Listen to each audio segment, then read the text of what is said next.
सन्माननीय थोरात साहेबांचा सन्मान आपल्या सर्वांच्या जोरदार टाळ्यांच्या गजरामध्ये या ठिकाणी होतोय।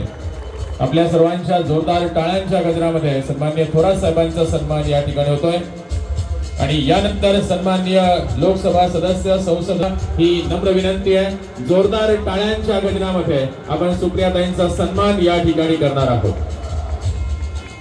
मान्यवरांचा सन्मान सांगतो आणि आपला विनंती करतो की 20 तारखेला हे माझ्या मोठ्या पद्धतीने निवडून द्या व थांबतो। धन्यवाद। धन्यवाद दादा। या ठिकाणी उपस्थित असलेले आमचे मार्गदर्शक मध्य प्रदेशचे माजी मुख्यमंत्री दिग्विजय सिंहजी, ज्यांच्या आशीर्वादामुळे या ठिकाणी मी उभा आहे, ते राज्याचे विधिमंडळ पक्षनेते आमचे नेते बाळासाहेबजी थोरात, ज्यांचा खऱ्या अर्थाने आपल्या सर्वांना अभिमान आहे, स्वाभिमान आहे अशा संसदरत्न सुप्रियाताई सुळे, जिल्हा काँग्रेसचे अध्यक्ष जयंतजी वाघ, ज्यांच्या नेतृत्वाखाली आपण ही निवडणूक लढवतोय, ते जिल्हा बँकेचे संचालक करणदादा ससाने,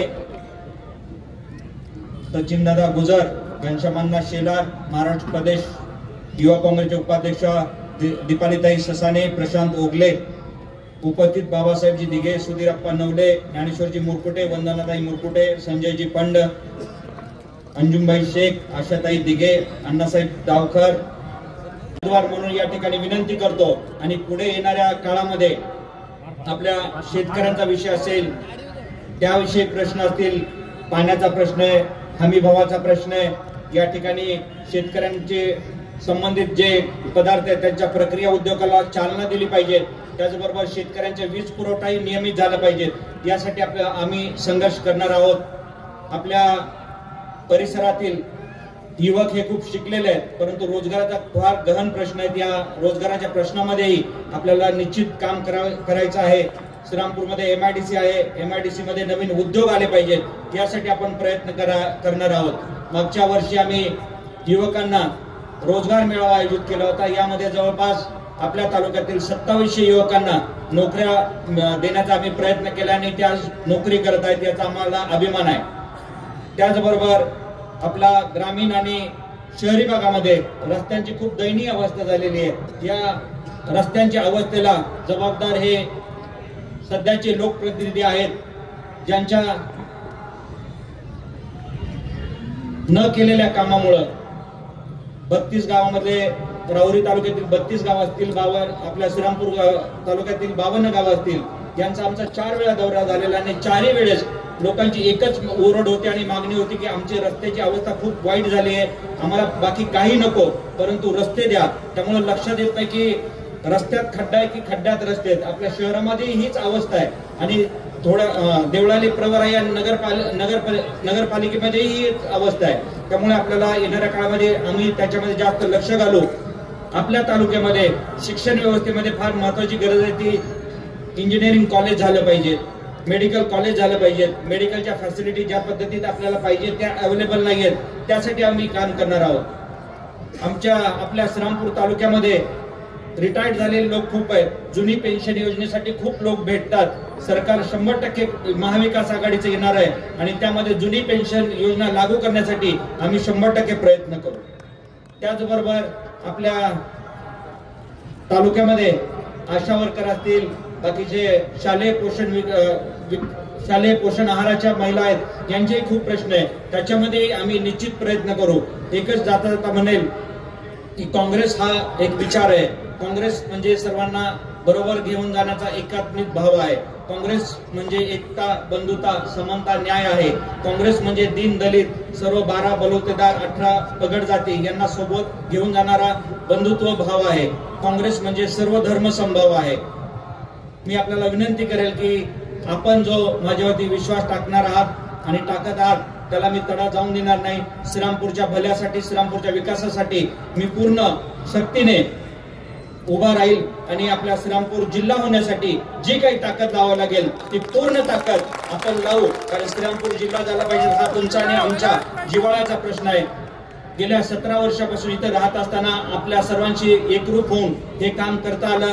येणाऱ्या भविष्य काळामध्ये आपले आशीर्वाद राहो एवढीच मी आपल्याला विनंती करतो व थांबतो। आलेल्या सर्वांचं या ठिकाणी स्वागत करतो। जय हिंद, जय महाराष्ट्र। आपल्याला विनंती करेल ते येणाऱ्या 20 तारखेला पंजाबचं 2 नंबरचं बटन आहे, ते बटन जास्तीत जास्त दाबून आपण मला काम करण्याची संधी द्यावी ही विनंती करतो. थांबतो. जय हिंद, जय महाराष्ट्र. हेमंत ओगले हे आपल्याकडे काँग्रेस पक्षाचे उमेदवार म्हणून तर उभे आहेतच, परंतु त्याबरोबर उद्धवजींची शिवसेना, आदरणीय पवार साहेबांचे राष्ट्रवादी आणि सगळ्या मित्र पक्षांचे, आमच्या सगळ्यांचे ते अधिकृत उमेदवार आहेत. आज आपल्याला स्वर्गीय बाळासाहेब ठाकरे साहेबांची आज पुण्यतिथी आहे, त्या निमित्तानं त्यांना अभिवादन आपण सर्वांनी केलेलं आहे.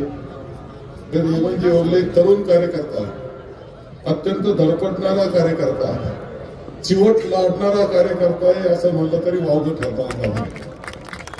एकदा कधी लागला कामाला का लागला तो तर मागं पुढं पाहत नाही. एखादी गोष्ट मनावर घेतल्यानंतर किती कष्ट करावं लागतात, हे सगळे कष्ट सहन करण्याची तयारी असणारा अशा प्रकारचं व्यक्तिमत्व आहे. योग ते दिग्विजय सिंग साहेब ज्यावेळेस केंद्रामध्ये होते, केंद्रामध्ये त्या महत्वाची भूमिका होती, काँग्रेसमध्ये भूमिका होती.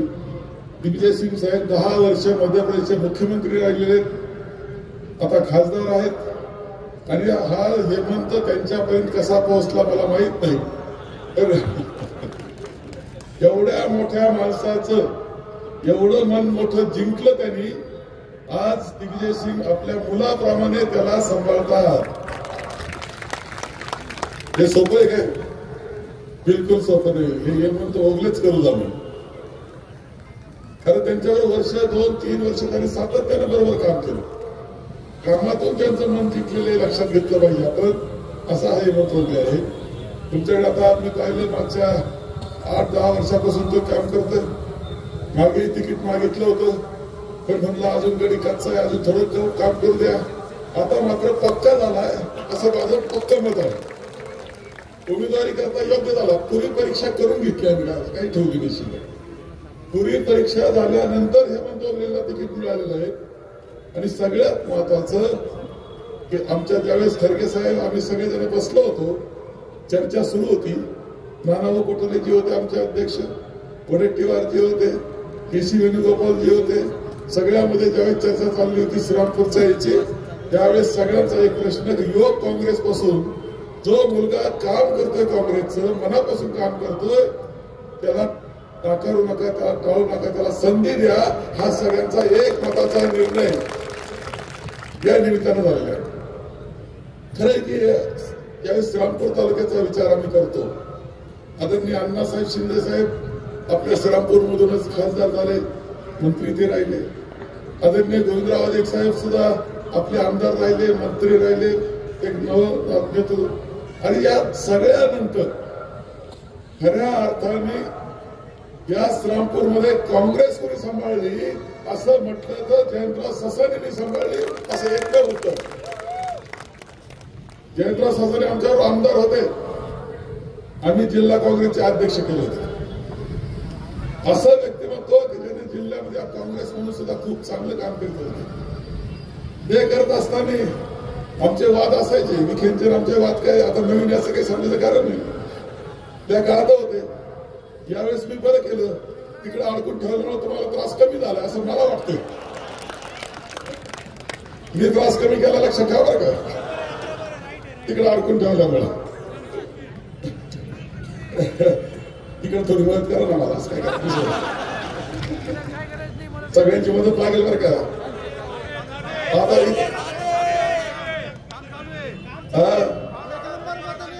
तिला सचिन दुधार तीनदा नाव घेतो. असा त्रास होतो, तसा त्रास देतो. असं अरे त्रास कमी करा मी म्हणतो ना.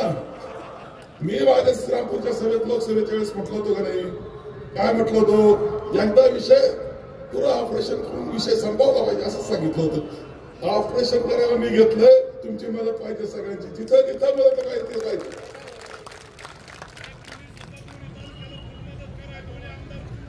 भक्कमपणे मी माझे थोडं पाठिंबा आहे तुम्हाला, काही काळजी करणार. एक बात सांगतो की त्यावेळेस आजपर्यंत जयंतराव हे ज्या पद्धतीने काम करायचे आज काँग्रेसचे, आता खरं म्हणजे जयंतरावचं वैशिष्ट्य होतं. कुणी आमदार असेल त्यांच्याशी सुद्धा आपला विषय स्पष्टपणे मांडण्याची ताकद त्यांची होती. असं छाती ठोक बोलायचे ते मुठ आपटून, मंत्र्याकडून मुठ आपटून बोलायचे आणि वेळ कसं की मुख्यमंत्र्याकडून सुद्धा मुठ आपटून बोलायचे की माझं काम झालं पाहिजे. हे जयंतराव आम्ही पाहिलं त्यावेळेस खरं जयंतरावची आठवणीनं आज साहजिक आहे. श्रामपूरला आलं जयंतरावांची आठवण काढली, त्यांच्या कामाची आठवण काढली तर खरं सांगतो तुम्हाला. त्यावेळेस अशी परिस्थिती होती की मी महसूल मंत्री झालो आणि महसूल मंत्री झाल्यानंतर शेती महामंडळाच्या जमिनीच्या संदर्भातला प्रश्न माझ्याकडे होता. महसूल मंत्री म्हणून मी काय काय काम करायचं याचा विचार करत असताना माझ्या लक्षात आलं की 50-60 वर्षाचा लढा हा आपला चाललेला आहे. शेती महामंडळाचा हक्काची जमीन शेतकऱ्याची, त्याचा हक्क गेलेला आहे, त्याचा हक्क परत मिळाला पाहिजे. त्या महसूल मंत्री झाल्यानंतर सुप्रीम कोर्टात गेलो. सुप्रीम कोर्टात निर्णय घेतला, वाटपाचा निर्णय घेतला. मला अजूनही कळालं नाही 50-60 वर्ष एवढा लढा चालला कसा. 50-60 वर्ष लढा चालायचं कारणच काय, कामगारांना स्टे कसा मिळायचा, एवढा स्टे मिळून कोणी देत होतं काय, अशी शंका माझ्या मनात आहे. खरं सांगतो मला, तुमच्या लक्षात येतं की नाही मला माहित नाही, परंतु ती ताकद काही कामगारांची नव्हती. सुप्रीम कोर्टातून स्टे आणून द्यायची, एका बाजूने इकडे सांभाळायचे, दुसऱ्याला स्टे आणून द्यायचा, लोकांना गुंतून ठेवायचा आणि मागं चालत खरपटत आणायचं. असा कोणाच तरी हेतू असला पाहिजे, त्याशिवाय स्टे मिळणं शक्य नव्हतं. स्टे मिळायचा तर मी उठावला तो स्टे. माननीय पृथ्वीराज चव्हाण साहेब मुख्यमंत्री त्यांची मदत घेतली, तुमच्या जमिनी वाटपाला काढल्या आणि जितकं चांगलं करता येईल तेवढं श्रामपूर तालुक्यातलं वाटप मी केलेलं आहे. जेवढं चांगलं करता येईल तेवढं माझ्या हातात होतं ते पूर्णपणे केलेलं आहे. पूर्णपणे काही नाही. जे काही वादाचं होतं ते दुसऱ्यांदा महसूल मंत्री झाल्यानंतर बरोबरी न म्हणायचो मी, बाबांनो पुन्हा एकदा योग आलाय महसूल मंत्री पदाचा, तुम्ही आता जे राहिलं ते वाटून घ्या, वाद मिटवा, कोर्टात असं तर काढून घ्या, जी मिळेल ती जमीन घ्या. सातत्यानं हा प्रयत्न मी केला. त्यावेळेस काही मंडळी म्हणायची, मला गाव घेत नव्हते गावांचं, मंदिरवाडी इकडचं असे गाव आहे ना आपले मंदिरगाव, ते म्हणायचे की आमच्याकडे जेवण ठेवायचं तुम्हाला मोठं, मला मोठं जेव्हा गाव जेवण द्यायचं म्हणायचं, मोठी एवढी जमीन मिळाली. मी म्हणायचो की जेव्हा येईल ना गावात तेव्हा फक्त एक चहा पाजा, तो टपरीवर पाजा आणि तो स्पेशल म्हणजे साधा पाजा, अजून चहा बाकी. आता जास्त बोलत नाही. या सगळ्या याच्यामध्ये जमिनीचं वाटप झालं, तेवढं करता तेवढं चांगलं करण्याचा प्रयत्न केला. जे चांगलं आहे ते करण्याचा प्रयत्न मी केला. आणि ज्या वेळेस आम्ही जमीन वाटप केला, एक मोठा कार्यक्रम हा त्यावेळेस करण ससाणे यांनी घेतला. मोठा कार्यक्रम. मी करण ससाणेंना म्हणायचो की अरे एवढे मोठे मोठे माणसं येणार, मुख्यमंत्री येणार, त्यांचा मानपान कसा राखायचा, सगळ्यांना पुढचं जागा लागतील, पहिला लाईन लागतील, तेवढी काळजी करू नका. काय केलं माहितीये, एका लाईनीमध्ये 50 जणांना बसवलं. आमच्या एवढं मोठं स्टेज होत होतं. अविस्मरणीय कार्यक्रम होता. प्रचंड मोठी संख्या होती. एवढी मेहनत स्वतःच्या खर्चानं ज्या लोकांनी केली, त्या कार्यकर्त्यांनी केली. त्या जयंत ससाण्यावर आरोप करायला सुरुवात केली, म्हणजे मी घोटाळे घातले, बरे गेले रे, त्यांच्यावर आरोप करता तुम्ही. ज्यांना प्रामाणिकपणे मी प्रयत्न केला होतो, त्या प्रयत्नाला साथ कोणाची होती, जयंत ससाणे यांची होती, सचिन गुजर यांची होती. त्यांच्यावर आरोप करायचा, एका प्रामाणिक कार्यकर्त्यावर आरोप करायचा, त्यांना चांगलं केल्यानंतर त्याला कुठेतरी गालबोट लावायचा प्रयत्न करायचा, ही प्रवृत्ती. परंतु एक गोष्ट मी तुम्हाला सांगतो, 10 वर्षानंतर आता येणे काहीतरी तुम्हाला वर्ग 1 करून दिले म्हणतात, आता मंत्रीमध्ये भाषण करतात. काय केलं मंत्र्यांनी? जेव्हा त्यावेळेस मी मिटिंग घेतली होती शेतकऱ्यांची सगळ्या, आणि अधिकारी सगळे पुढारी शेतकरी होते, शेती महामंडळ, त्याला विचारलं की तुम्हाला वर्ग 1 पाहिजे का? ते म्हटले नाही, 10 वर्ष वर्ग 1 नको, वर्ग 2 ठेवा, 10 वर्ष करा. आता आपोआपच वर्ग 1 होणार होती आणि काहीतरी श्रेय घ्यायला मंडळी निघाली मला दिसते. त्याला सोडून देऊ. त्यांच्या पद्धतीने ते चालतील. मी तर म्हणलं आमच्या दोन्ही मतदारसंघाची तुलना करा, एका स्टेजवर करा. असं किती वेळा बोललो रे मी? तयार नाही कोणी, उत्तर नाही त्याला. परंतु हे सगळं तुम्हाला याने सांगतो. पण याच्यामध्ये सगळ्यात मोठा वाटा चांगल्या नियोजनाचा, चांगल्या वाटपाचा हा जयंतराव ससाणे यांचा होता. तुम्हाला कायम ताकद देण्याचं काम. अरे अल्पसंख्याक समाजातला आलेला हा गडी, मोठे मोठे आपले पुढारी, असं असताना लोक माणसामध्ये गेला, लोकांची मनं जिंकले, कामातून मनं जिंकले. श्रीरामपूर शहरामध्ये जे काम जयंत ससाणे करीत होते, नियोजन करीत होते नगरपालिकेचं, तुमच्या ज्या योजना ते आणत होते, ज्या पद्धतीने पिण्याच्या पाण्याचं साठवण्याचा तलाव त्यांनी केला. आम्ही विचारतो जयंतराव तुम्ही करता कसं? असं जयंतराव होता. खरी काँग्रेस वाढवायचं काम जयंतराव ससाणे यांनी केलं. आता दुर्दैवानं जयंतराव गेले. एक गोष्ट आहे की करण ससाणे हे त्यांच्या पाठीशी राहून पाठीमागे नंतर हे काम अत्यंत चांगल्या रीतीने सांभाळताय. सचिन गुजरांनी ते चांगल्या रीतीने सांभाळताय. आणि हेमंत ओगले असे वारी भरले की बरोबर करण ससाणे यांचं मन जिंकून टाकलं त्यांनी. बरोबर काँग्रेसचा जो खोटा आहे ना, तो खोटा बरोबर पकडून ठेवला. छत्राकडे दिसतोय तो, इतका स्वभाव नाही. काँग्रेसचा खोटा पकडला त्यांनी बरोबर. सचिन गुजरांनी हे मिळून सगळी टीम, खरं म्हणजे कार्यकर्त्याची सुंदर नावं मी घेऊ शकत नाही, पण यांनी करण ससाणे यांची काँग्रेसची टीम, जुनी टीम, जे काँग्रेसचे पायाभूत माणसं आहेत ते अत्यंत चांगल्या रीतीनं आजही संघटित ठेवलेली आहेत. सगळ्यांचे नाव घ्यायला गेले तर 4 नाव राहून जातील. आणि हेमंत ओगले आमच्या सगळ्यांचा, त्यांचा हा आता अधिकृत उमेदवार आहे हे लक्षात ठेवा. मला एक पटत होतं की श्रीरामपूरची आमदारकी करायची असेल तर तुम्हाला करण ससाणेंबरोबर सचिन गुजर आणि त्यांच्या टीम बरोबर जमून घेतलं तरच शक्य आहे. हे मी बरोबरीनं आमच्या आमदार मित्राला सांगत होतो. खरं सांगतो तुम्हाला, त्याशिवाय शक्य नाही. माझ्या नगरपालिकेचा शहरात त्यांचा संबंध आहे, गावोगाव त्यांचा संबंध आहे, दबाव आहे, रोज लोकांचे कामं करतायत, संघटन म्हणून मेहनत आहे. त्यांना सोडून आमदारकी होऊ शकत नाही या मताचं होतं. पण गड्याला वाटायचं आपलं स्वतंत्र अस्तित्व करावं, असं नसतं. जो काँग्रेसचा मूळ खोटा आहे तो सोडून काही होऊ शकत नव्हतं आणि त्याच्यातून हेमंत ओगलेंनी उमेदवारी मिळवलेली आहे. मी आपल्या सगळ्यांना सांगेल, एकंदर जास्त बोलत नाही, मला पुढच्या सभेला जायचंय आणि ताई सुद्धा पाठीमागून माझ्याकडे साकूरची सभा आहे आमच्या पठारात, मोठी सभा असते तुमच्यासारखी अशीच, त्या सभेला जायचंय. परंतु हे सध्याचं सरकार, हे महायुतीचं सरकार जे भ्रष्ट पायावर आधारित आहे, 50 खोके हा त्याचा पाया आहे. 50 खोके म्हणजे काय मला माहित नाही, म्हणजे खोकं म्हणजे काय हे माहित नाही, पण असे 50 आणि असे 40 आमदार, मग ते सुरत काय, गुवाहाटी काय, पणजी काय, ते सरकार बनलं. नंतर अवस्था अशी की पंतप्रधानांनी आरोप केला की एका राष्ट्राच्या नेत्याने घोटाळा केला म्हणे 70,000 कोटीचा. नेता तिकडं धुवून स्वच्छ, तिजोरीच्या चाव्या त्याच्या हातात.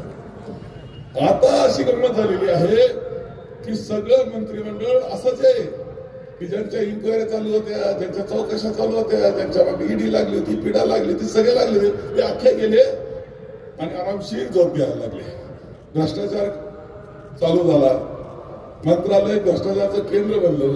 मंत्री हा ओळखला जातो, मंत्री याच्यावर ओळखला जातो हा किती टक्केवारीवर चालतो, किती टक्क्याचा हा, काही 10%चे, काही 20%चे, काही उच्चांक केला 30% जाऊन पोहोचलेत कामामध्ये. हे या महायुतीचं सरकारचं वैशिष्ट्य. आपण सगळ्यांचं अभिनंदन मी तुमच्या सगळ्यांच्या याच्याकरता करील की लोकसभेच्या निवडणुकीमध्ये भारतीय जनता पक्षाला आणि पंतप्रधान नरेंद्र मोदी यांना जो अहंकार झाला होता, 400 पार म्हणायचा आणि राज्यघटना बदलायची हा उद्देश त्यांचा होता, त्यांचा अहंकार खाली आणण्याचं काम तुम्ही केलं. आता मोदी सरकार राहिलं नाही, बोबड्यांवर आधारित सरकार ते झालं. हे तुम्ही केलं, इतिहास घडवला तुम्ही, असं म्हणलं तर वावगं ठरणार नाही. धर्माधर्मामध्ये भेद करणं, जाती जातीमध्ये भेद करणं, त्याच्यावर मताची पोळी वाजणं, आणि सत्तेवर जाऊन बसणं हा उद्देश त्यांचा असतो. त्यांना जागा दाखवण्याचं काम तुम्ही केलं, त्याच्याकरता अभिनंदनच. पण आता राज्यामध्ये सुद्धा हे महायुतीचं सरकार घालवायचं आहे, महाविकास आघाडीचं सरकार आणायचं आहे. याच्याकरता तुमच्या सगळ्यांची साथ पाहिजे आणि त्यामध्ये हेमंत ओगले आम्हाला पाहिजे एवढं तुम्हाला विनंती झाली. तुमची जबाबदारी ही सगळी. प्रश्नांबरोबर मी तुमच्या आहे, प्रश्नांबरोबर आहे. प्रश्न सोडवण्याकरता मी निश्चितपणे मदत करेल. एक गोष्ट सांगतो, लाडकी बहीण आले. अरे काँग्रेसने तर कायमच असे योजना घेतल्यात. संजय निराधार योजना काँग्रेसची, श्रावणबाळ योजना काँग्रेसची, राजीव गांधी जीवनदायी योजना, नंतर ती महात्मा फुले जीवनदायी योजना झाली ती काँग्रेसची. लोकांकरता चांगल्या योजना घेणं हे काँग्रेसचं कायम काम आहे. आपण दक्षिण भारतामध्ये, कर्नाटक आणि तेलंगणामध्ये, हिमाचल प्रदेशमध्ये महालक्ष्मी योजना घेतली. तिथं आमच्या बहिणीला आम्ही पैसे पाठवतोय. आता ते विकास आघाडीचं सरकार होत्या 3,000 रुपये महिन्याला पाठवण्याचा निर्णय आम्ही घेतलेला आहे. 3,000 रुपये फसवणार नाही आम्ही.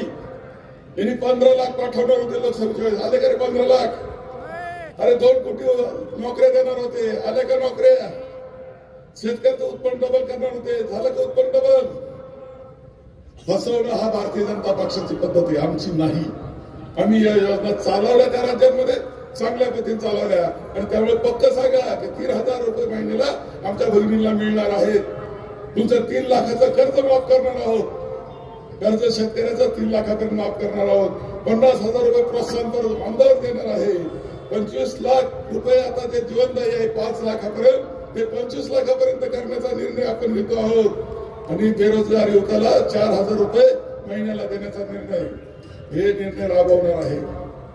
तुम्ही मला लेखून आणणार पैसे, अत्यंत आमच्याजवळ चांगलं उपाय आहे. जीएसटी जो गोळा होतो, तुम्ही जेवण केलं तरी जीएसटी द्यावा लागतो. हॉटेलात माहिती का तुम्हाला? गाडी पेटी घेतली तरी जीएसटी द्यावा लागतो. आपल्याकडे जीएसटी जो आहे, महाराष्ट्राचा जीएसटी सगळ्यात जास्त देशाचा तो 8 लाख कोटी. महाराष्ट्र किती देतो वर्षाला? 8 लाख कोटी. मिळतो किती त्याच्यातून आपल्याला परतावा? 1.5 लाख, 15% सुद्धा नाही. इतका कमी परतावा, 1,30,000 कोटी फक्त आपल्याला परत मिळतात. परतावा म्हणतात त्याला. केंद्रामध्ये जमा होतं आणि परतावा एवढा कमी. आम्ही फक्त ही टक्केवारी वाढवून घेतली.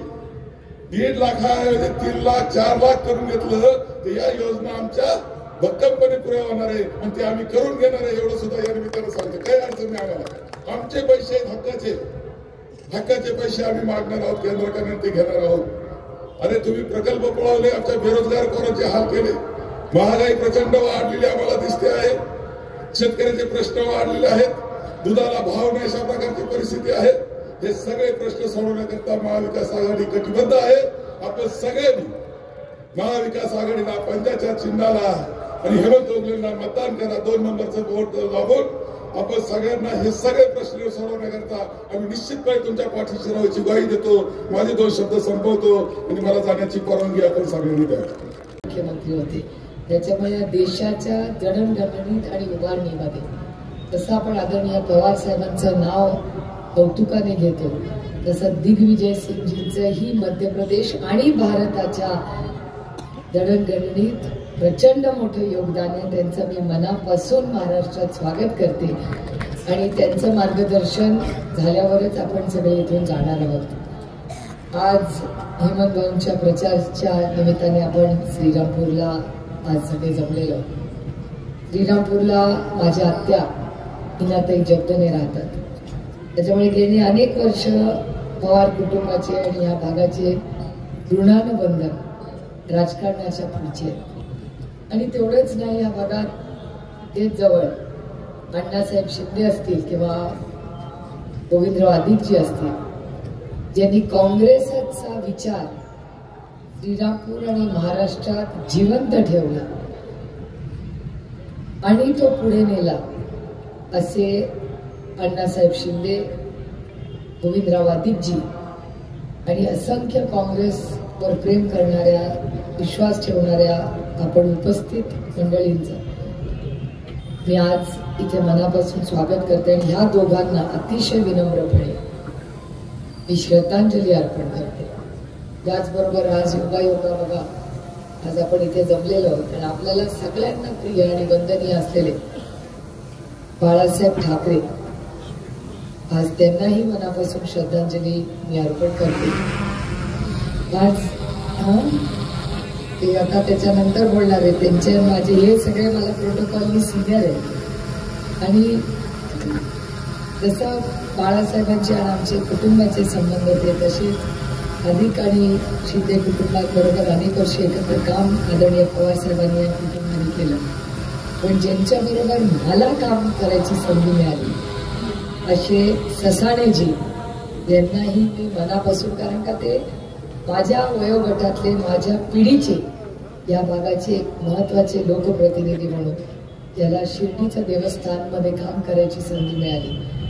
आणि फार लवकर वयामध्ये आपण आपल्यातून तुझे निघून गेले. ते तो खरं तर आपल्या सगळ्यांसाठीच धक्का होता. आजही मी मोबाईल मधून जयंत ससाणेंचा नंबर डिलीट केलेला नाही. तो आजही माझ्या मला हिंमतच होत नाही ते करायची, कारण फार प्रेमाचे फुलानं पण. आणि मला त्यांच्याबरोबर काम करायची संधी मिळाली. त्यांचा मुलगा आज इथे एरवी भेटतो, पण त्या कुटुंबाचे ऋणानं बंध, या सगळ्याच कुटुंबाचे. आणि सगळ्यात महत्वाची गोष्ट जी अण्णासाहेब शिंदे असतील, गोविंदराव अधिकजी असतील आणि जयंतराव ससाणेंनी असतील, या तिघांनीही जो काँग्रेसची निष्ठा आणि त्या विचाराची जी निष्ठा ठेवली ती खरंच आपल्या सगळ्यांसाठी एक आधार देणारी आणि अभिमान करणारी गोष्ट. कारण का मी स्वतः जरी राष्ट्रवादी काँग्रेस पक्षात असले तरी आमचा मूळ विचार हा काँग्रेसचाच राहिलेला आणि याचा मला साथ आहे. मी आत्ताच दिग्विजय सिंगजींना सांगत होते, लोक आम्हाला अनेक वेळा बोलतात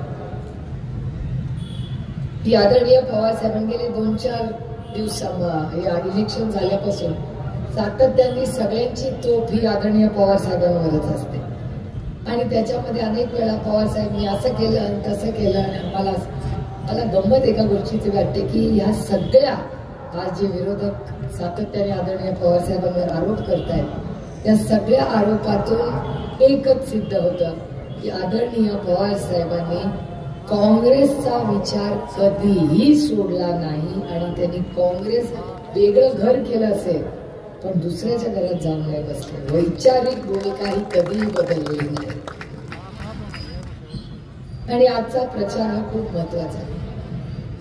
हेमंत भाऊ आणि मी योगायोगाने लोकसभेच्या नंतर तेही त्यांच्या कुटुंबावर काश्मीरला होते, मी होते. तिथे आमच्या भेटीगाठी झाल्या आणि त्यांच्यामध्ये फोन आला की प्रचाराला तुम्ही जरूर या. आणि बाळासाहेब थोरातांचा तर आदेश होता आणि मला बाळासाहेब थोरातांना कधीच नाही म्हणता येत नाही.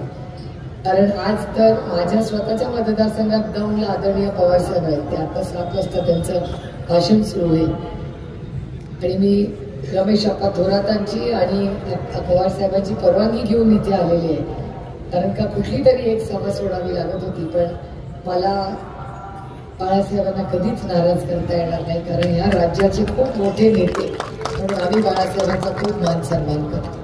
आणि तुम्ही म्हणला तसं माझे कौटुंबिक संबंध आहेत त्यांच्याबरोबर. त्यांची लेख जिचा मला सार्थ अभिमान आहे. आणि मला नेहमी असं वाटतं की एक कविता दासू वैद्यांनी माझ्यासाठी लिहिली होती, ती तिच्यासाठी ही लागू आहे. ती अशी म्हणतात की श्रमलेल्या बापासाठी लेक नारळाचं पाणी, श्रमलेल्या बापासाठी लेक नारळाचं पाणी, लढणाऱ्या लेकीसाठी बाप बुलंद कहाणी. आणि खरंच बाळासाहेबांच्या 3 लेकी, त्यांच्यासाठी त्यांचे वडील खरंच एक बुलंद कहाणी. बाळासाहेबांचं काम, त्यांचा काही संघर्ष कमी नव्हता. त्यांना पण फोन आले होते. आजकाल तर धमक्याचं काय महाराष्ट्रात गेले अनेक महिने वर्ष तुम्ही बघताय काय परिस्थिती आहे. पण अशी परिस्थिती असली तरी काँग्रेसच्या बरोबर पूर्ण ताकदीने बाळासाहेबांनी जी काँग्रेस महाराष्ट्रात जिवंत ठेवली. आणि मगाशी एका भाषणात कोणीतरी एका मोठ्या जबाबदारीचा उल्लेख केला. ही जबाबदारी जर त्यांच्यावर पडली तर मला मनापासून आभार करतो. कारण खरंच महाराष्ट्राला सुसंस्कृत सरकार द्यायची गरज आहे. आज ज्या पद्धतीने महाराष्ट्रात गलिच्छ राजकारण चाललेलं आहे हे कुठेतरी थांबलं पाहिजे या मताची माझी तरी पिढी. दुर्दैवाने तुमच्याही ठिकाणी बऱ्याच काही गडबडी झालेल्या आहेत. लोक आजकाल पक्षात असं फिरतात जणू काय डीमार्ट आणि रिलायन्स मध्ये शॉपिंग करतात. पहिलं डीमार्ट मध्ये गेलो, चेक केलं, ते म्हणले इथे नाही. मग गेले रिलायन्स मध्ये, म्हणले इथे मिळतंय का बघा, तिथे पण नाही मिळालं. मग दुसऱ्याकडे गेले, तिथे मिळतंय का, मिळालं, चला पुढे चला. असं होत नाही. हेमंत भाऊ तुम्ही काही काळजी करू नका. ही आपण व्यासपीठावर बसलो ना, एक वेळ आपल्याकडून चूक होऊ शकते, पण ही मायबाप जनता आहे ना, लांबून फार हुशार आहे. आणि ते लांबून बघत असताना ना माझा अनुभव, 1 वर्षापूर्वी ह्याच महिन्यामध्ये माझ्याकडे ना पक्ष होता ना चिन्ह होतं. पक्षाचा आता पता नाही, चिन्हाचा आता पता नाही, लढली निकाल पडेल. मी आणि अमोलदादा फुले एकामेकाला प्रत्येक भेटीला, आमची भेट तर कोर्टातच व्हायची. आम्ही दोघं आपलं दो बिचारे विनासहारे कोर्टात जायचो. आता काय चिन्ह होणार, काय मिळणार, आणि ते करत असताना एकदा मी आणि त्या बेंचवर बसलो होतो अमोलदादा. मी अमोलदादाला म्हणलं, अमोलदादा लढायचं का नाही रे, आता कसं लढायचं, काय कसं होईल आपलं. अमोलदादा म्हणलं, काय माहित नाही, लढेंगे, जिथे हारेंगे लढेंगे, जरूर ते लढूया. चिन्हाचं काय रे बाबा. ते म्हणले तुम्ही कपाशी घ्या. बरं मी कपाशी घेते, तू काय घेतो बाबा. मला म्हणले मी पंखा घेतो, रिक्षा घेतो, बॅट घेतो, काहीतरी घेऊन मागू, बघू काय करायचं. पण माझ्या पांडुरंगाचं बघा, माझ्या पांडुरंगावर फार प्रेम आहे. तर तेवढंच प्रेम मला शिर्डीच्या साईबाबावर. आणि वर्षातून एकदा माझ्या आईबरोबर मी शिर्डीला येतेच येते आणि दरवेळेस आरती दर्शन हे करून नेहमी जाते. पवित्र स्थान आहे, तिथे येऊन आरती केली की मनाला खूप बरं वाटतं, वर्ष चांगलं जातं. आणि मी पांडुरंग तर माझ्या मतदारसंघापासून 1च तासावर आहे. त्याच्यामुळे अनेक वेळा असं होतं की पटकन इंदापूरला गेलं, पांडुरंगाचं केलं, दर्शन केलं, परत आलं. आणि माझ्या पांडुरंगाकडे मी प्रश्न विचारला. म्हणले अरे पांडुरंगा माझं काय चुकलं बाबा. पक्ष गेला, चिन्ह गेलं, सरपंच गेला, ग्रामपंचायत गेली, बँक गेला, दूध संघ गेला, आमदार गेला, खासदार गेला, सगळंच गेलं, फकीर बन गया, तो थाई नाही. आता काय करायचं. आणि मी आपलं नेहमी म्हणते की आपल्या पांडुरंगाच्या पायाच्या ठिकाणी आपला प्रॉब्लेम ठेवायचा. म्हणायचं अरे पांडुरंग तूच मार्ग काढ बाबा. आणि एक दिग्विजय सिंगजींचं माझं कॉमन सांगते, दरवर्षी वर्षातून एक दिवस आषाढी एकादशीला दिग्विजय सिंगजी दरवर्षी नियमितपणे आषाढी एकादशीला पंढरपूरला येतात. किती अंतर झाला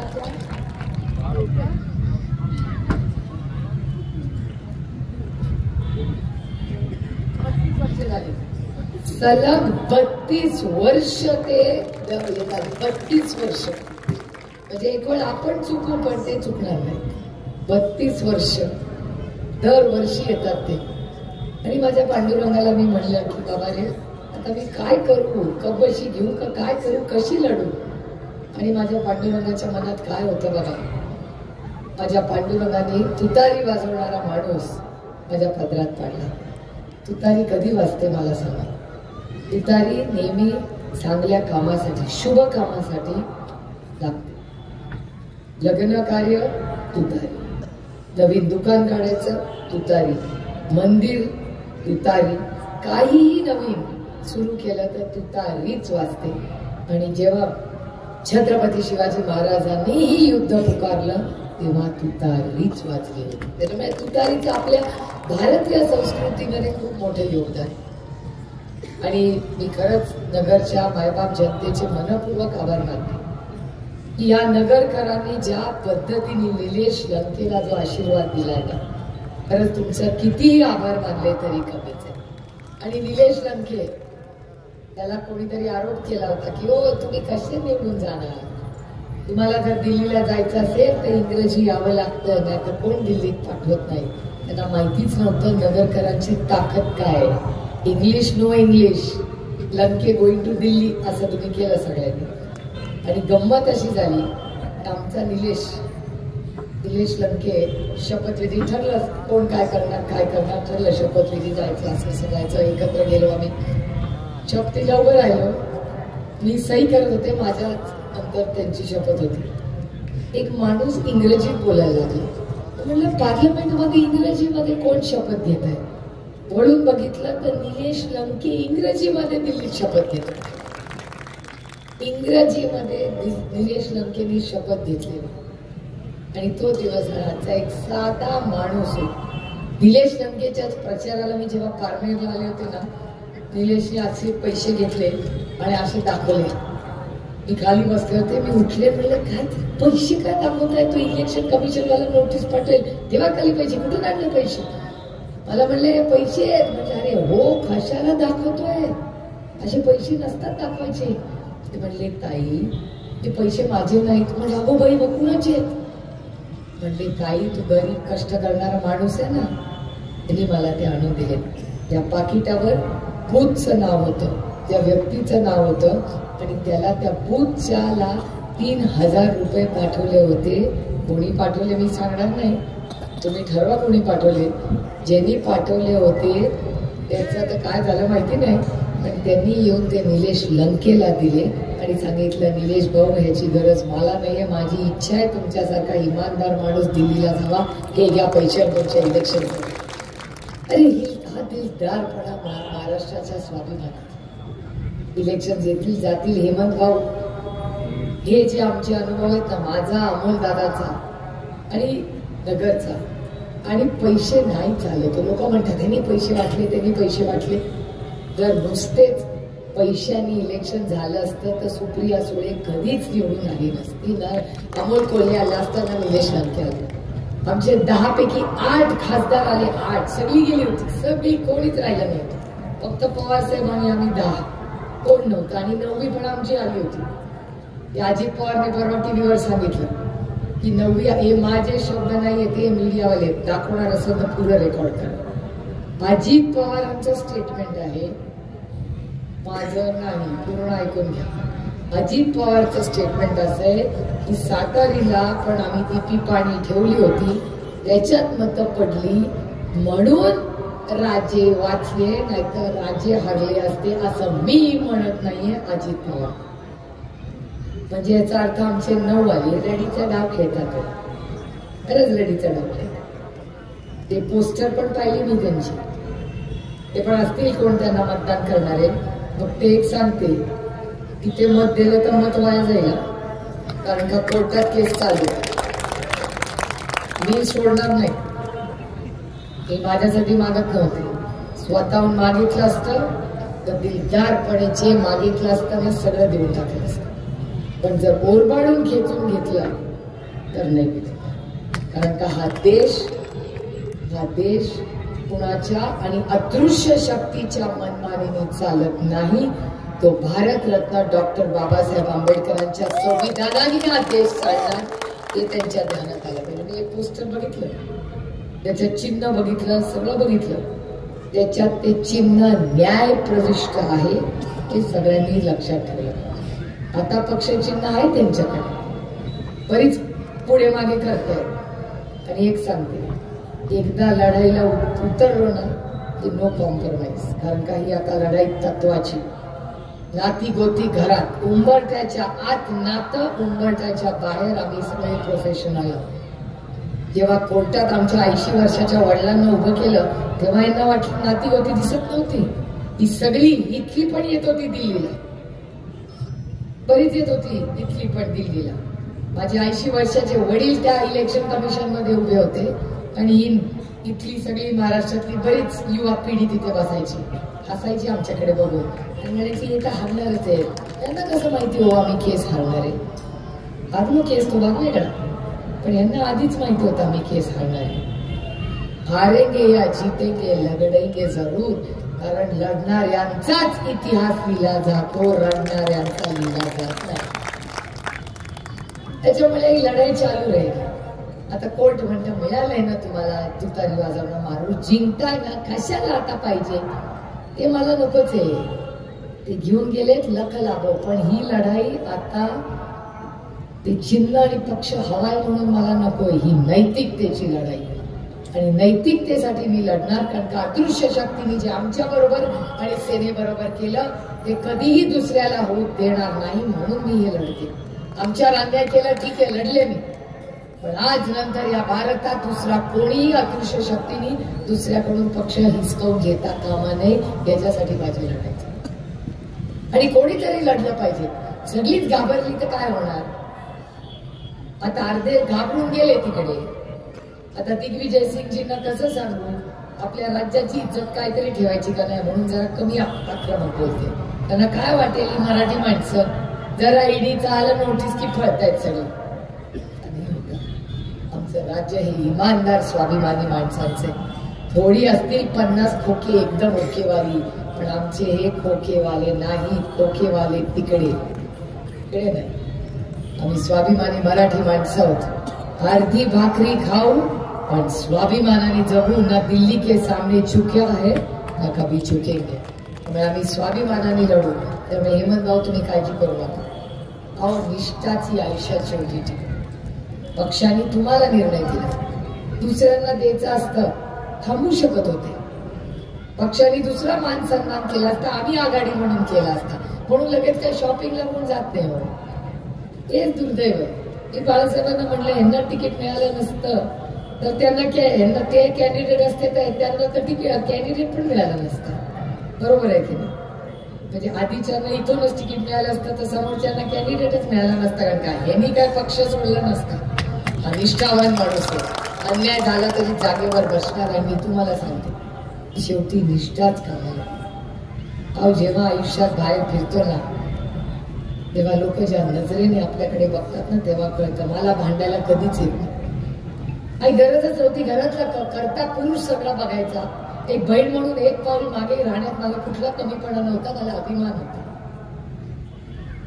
त्याच्याकडून चुका होत होत्या, त्या चुका पदरात आम्ही घेतल्या. मगाशी तुम्ही खूप तिखट भाषण केलं, हे ऐकत होते. अस्वस्थ करणार होतं, कारण का त्या काळात आम्ही सगळे एक होतो. आणि तुम्ही मला मगाशी सांगताना असं म्हणाला की तुमचा पाण्याचा प्रश्न आदरणीय पवार साहेबांनी सोडवला आणि तो बिघडवला दुसऱ्यांनी. आता तो प्रश्नाचा माझा अभ्यास नाही, त्याच्यामुळे मी काय त्याच्यावर फार बोलणार नाही, कारण का पाणी हा खूप गंभीर विषय असतो.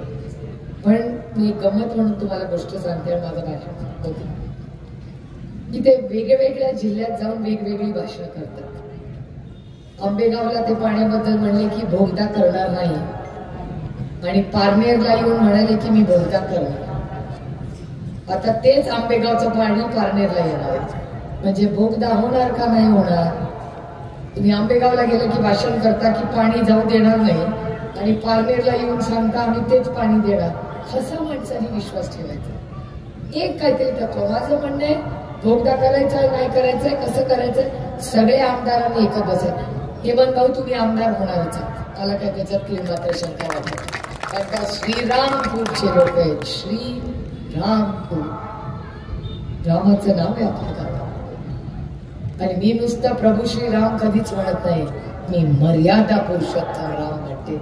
आणि ज्या मर्यादेत तुम्ही राहिलेला आहे, ज्या संस्कारात तुम्ही राहिलेला आहे, त्याच्यामुळे ही श्रीरामपूरची ही मायबाप जनता ही 2 नंबरच बटन दाबते.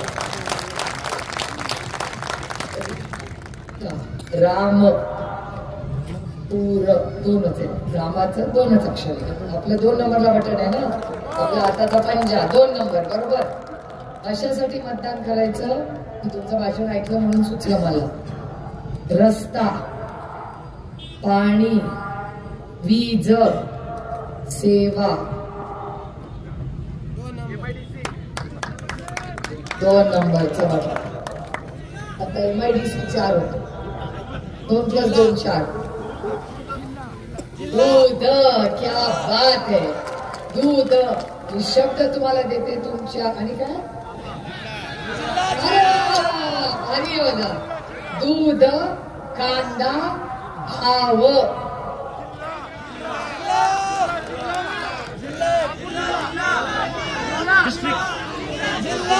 श्रीरामपूर जिल्हा झाला पाहिजे. काय अवघड नाही, तुम्ही मागणी करा, सगळ्यांची चर्चा करून मार्ग काढू. पण सगळ्यांना विचारल्यावर नाही तर तेवढंच व्हायरल करतील. आपल्याला त्यांच्यासारखं भाषण नाही करायचं. आपण श्रीरामपूर जिल्हा तुम्हाला हवाय ही तुमची मागणी. मी त्याला हो म्हणणार नाही. याचं कारण असं की मला बाळासाहेब थोरातांची परमिशन घ्यायला लागेल.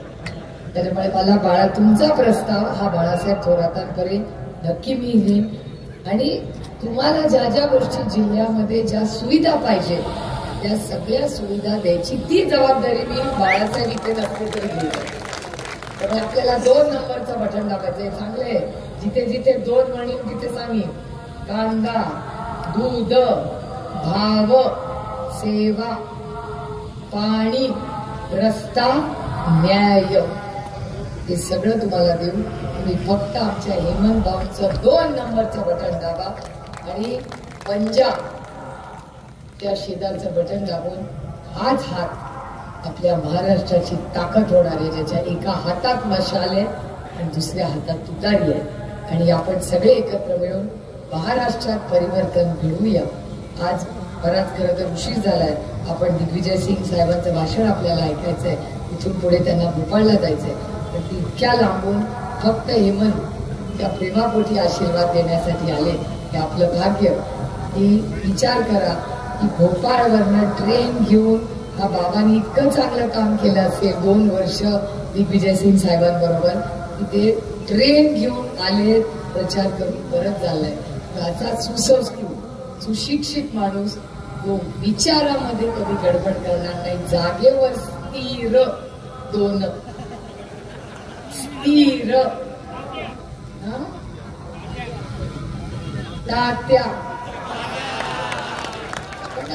शिर्डी साई बाबा. झालं शिर्डी साई तात्या. तर आपलं झालं. आता फक्त सर्टिफिकेट लवकर पाठवा म्हणजे झालं. रामकृष्ण हरी. भारत लोगों की धरती है. छत्रपति शिवाजी महाराज ने जिस प्रकार से इस पूरे क्षेत्र को सम्मानित किया, सांप्रदायिक सद्भाव रखते हुए, वहीं श्री रामपुर में रामनवमी पर राम रहीम महोत्सव मनाया जाता है. ये श्री रामपुर की शक्ति का एक प्रमाण है. सांप्रदायिक सद्भाव यहाँ के चरित्र में है. और मैं इस बात को मैं कहना चाहता हूं कि हमारे स्वर्गीय जैन ससाने जी ने जिस प्रकार से इस शहर को एक सांप्रदायिक सद्भाव का गढ़ बनाया है, उसके लिए मैं आप सभी को बधाई देना चाहता हूं. जहां एक वो धरती है जहां स्वामी रामदास जी, ज्योतिबा फुले, शाहू महाराज, बाबा साहब अम्बेडकर, शाहू जी महाराज ने पहली बार इस देश में यदि आरक्षण को किसी ने मौका दिया, गरीबों को, अनुसूचित जाति जनजाति के लोगों को सम्मान के साथ शासकीय सेवा में भर्ती किया, तो वो श्रेय जाता है शाहू जी महाराज को. ऐसे हम इसी प्रकार से बाबा साहब अम्बेडकर ने इस महाराष्ट्र की धरती में पैदा हुए. हालांकि मऊ में उनका जन्म हुआ था, लेकिन सारा उनके कर्म चली रही है, महाराष्ट्र रहा है. मैं आज इस अवसर पर ये आपसे इतना ही अनुरोध करने वाला चाहता हूं कि हमारे इस देश में शरद पवार साहब एक ऐसी शख्सियत है जिन्होंने हमेशा मुझे बड़ा सम्मान दिया है. और जैसा कि सुप्रिया जी कह रही थी कि शरद पवार साहब के आग्रह पर ही मैंने 1992 में पंढरपुर जाकर विठोज महाराज की आषाढ़ी एकादशी के पर आके उनके दर्शन किए. और 1992 से लेकर आज तक केवल कोरोना का 2 वर्ष छोड़ दीजिए, लगातार मैंने आषाढ़ी एकादशी पर जाकर विठो जी के दर्शन, विठोबा के दर्शन किए हैं. इसलिए जितने भी समाज सुधारक इस प्रदेश में हुए हैं, उससे इस धरती का मैं सम्मानित मानता हूँ. और आज इस अवसर पर इस प्रदेश में जो चुनाव हो रहा है, अजीब सा चुनाव हो रहा है. यहाँ जो मौके पर आज सरकार चला रहे हैं, ये कोई चुनी हुई सरकार नहीं है. ये वो सरकार है जिन पर भ्रष्टाचार के आरोप लगे. ईडी, आईटी, सीबीआई से डर डर कर वो लोगों ने पार्टी छोड़कर और उन्होंने एक सरकार बना डाली। ये भी एक अजीब सी बात है। जरा तुलना कर लीजिए दो लोगों के बीच में, दोनों पवार परिवार के साथ के लोग हैं। एक तरफ शरद पवार साहब हैं, उनको ईडी का नोटिस मिला, उन्होंने कह दिया कि आई बताइए मुझे कब आना है। जब उन्होंने ये कह दिया तो ईडी के दफ्तर के लोग और ईडी कमिश्नर लोग भी घबरा गए और उन्होंने उसके बाद शरद पवार साहब को तेरह देखना बंद कर दिया। और दूसरी तरफ अजीत दादा, उन्हें ईडी आईटी सीबीआई का पता नहीं किसका डर था, तो उन्होंने जाकर अमित शाह और मोदी जी की शरण में चले गए। बात वही है, जिसने निडरता के साथ सामना किया है उसको ये कुछ नहीं बिगाड़ सकते। आज शरद पवार साहब महाराष्ट्र के ही नहीं पूरे देश की वो शख्सियत है जिसको हर पार्टी का नेता इनका सम्मान करता है, जिन्होंने यहाँ के किसानों की लड़ाई लड़ी है। आज किसानों की हालत क्या है आप देख रहे हैं कि सोयाबीन की कीमतों का क्या हाल है। लागत बढ़ती जा रही है लेकिन किसान की उपज का भाव नहीं बढ़ रहा है। हमारे ये पूरा इलाका नासिक और श्रीरामपुर कांदा प्याज पैदा करता है, लेकिन किस प्रकार से यहाँ पर आज एक्साइज एक्सपोर्ट ड्यूटी के कारण उनको भाव नहीं मिल पाता है। ये सारी चीजों का ध्यान देने की आवश्यकता है। मुझे बताया गया है कि यहाँ के कोई घर ऐसा नहीं जिसके यहाँ दूध उत्पादन ना होता। साथियों, आज ये लड़ाई गरीब और अमीर के बीच में है। गरीबों का कोई कर्जा माफ नहीं हुआ, लेकिन मोदी जी और अमित शाह जी की सरकार ने 14 लाख करोड़ का कर्जा, बड़े बड़े उद्योगपतियों का उन्होंने कर्जा माफ किया है, लेकिन किसी एक मजदूर का, एक किसान का कर्जा माफ नहीं किया है। मैं आपसे इतना ही कह सकता हूं कि मैं इस मंच से हमारे हेमंत ओगले का मैं विश्वास के साथ आपको दिला सकता हूं कि लड़का सुशिक्षित है, व्यवहार कुशल है। आपकी सेवा के लिए मैं आपको सौंपने के लिए आया हूं और मैं इस बात की गारंटी लेता हूं, मेरे साथ सुप्रिया जी और बाला साहब, हमारे थोराट साहब का भी विश्वास पात्र है। आप सबसे मेरी ये प्रार्थना है कि आप सब लोग मिलकर इसे आशीर्वाद दें। आपकी सेवा के लिए हमेशा तत्पर रहेगा। आज मैं इस बात को कहना चाहता हूं, आज मैं भूल गया इस बात को, बाला साहब ठाकरे का आज जयंती स्मृति दिवस है। उन्हें मैं सादर श्रद्धांजलि अर्पित करते हुए मैं उद्धव ठाकरे जी को भी इस मामले में मैं कहूंगा कि उन्होंने जिस प्रकार से नेतृत्व किया है महाराष्ट्र का, वे भी हमारे बधाई के पात्र हैं। ये हमारी महाराष्ट्र की आघाड़ी जो गठबंधन है ये सफल हो, इसी के लिए हम कामना करते हैं।